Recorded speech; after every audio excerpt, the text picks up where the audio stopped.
حضرت حسن رضی اللہ تعالیٰ عنہ کی نسل میں سے ایک بزرگ تھے آل رسول کی نسبت کے، ان کا نام بھی حسن، اور وہ اذان کو بطور علاج بہت زیادہ مخلوق خدا کو دیتے تھے۔ اذان بطور علاج اللہ کی مخلوق کو بہت دیتے تھے۔ ان کا ایک واقعہ سناتا ہوں۔ ان کے پاس ایک ایسا قبیلہ آیا جس سارے قبیلے کے دماغ اور ذہن منتشر ہو گئے تھے، لفظ یہ ہے منتشر ہو گئے تھے۔ لکھا ہے کہ منتشر ہونے سے مراد پاگل ہو گئے تھے سارے۔ اچھا، پاگل کی مختلف شکلیں ہیں۔ کچھ پاگل ایسے ہوتے ہیں جو زنجیروں سے باندھے جاتے ہیں، اور کچھ پاگل ایسے ہوتے ہیں جن کے ذہن پہ ہر وقت کوئی نہ کوئی چیز سوار ہوتی ہے، جن کو آج کے دور میں ٹینشن کہتے ہیں۔ اور کچھ پاگل ایسے ہوتے ہیں کہ جو کسی خبط میں مبتلا ہو جاتے ہیں۔ پاگل ہونے کی قسمیں ہیں، سٹیجیں ہیں، چھوٹی، اس سے بڑی، اس سے بڑی، اس سے بڑی۔ الفاظ ہیں کہ وہ قبیلہ، سارا قبیلہ وہ تھا جن کے ذہن منتشر ہو گئے۔ آگے آپ علامات سنیں۔ کوئی ایسا ہوتا تھا جس کو کسی کپڑے کا ہوش نہیں تھا، کوئی ایسا تھا کہ پانی اور کھانے کا ہوش نہیں تھا، کوئی ایسا تھا کہ اگر دھوپ میں پڑا ہے تو پڑا ہے، اور پیاس میں پڑا ہے تو پڑا ہے۔ پورا قبیلہ مبتلا ہو گیا۔ تحقیق ہوئی کہ کیوں مبتلا ہوا۔ فرمایا کہ یہ سفر میں جا رہے تھے، درختوں کے ایک جھنڈ کے نیچے انہوں نے دوپہر کو آرام کیا، اور وہاں اوپر کوئی جنات تھے، جن جنات نے ان کے ساتھ شرارت کی، اور اس شرارت کے بعد ان کا وجود منتشر ہو گیا، ان کا ذہن منتشر ہو گیا۔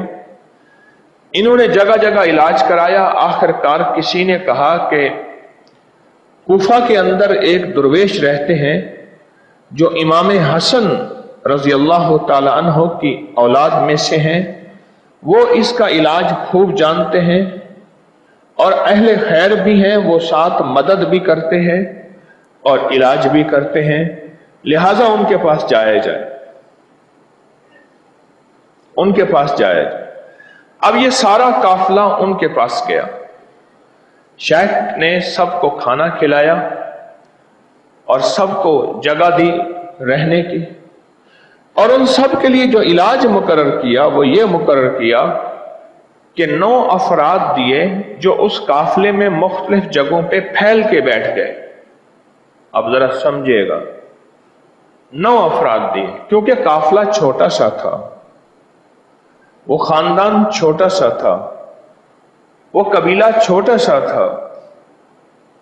9 افراد پھیلا دیے، اور ان سے کہا کہ دل ہی دل میں اذان پڑھو، اور ان میں جو کچھ ہوش میں تھے، اس قبیلے میں جو کچھ ہوش میں تھے، ان سے بھی فرمایا اذان پڑھو۔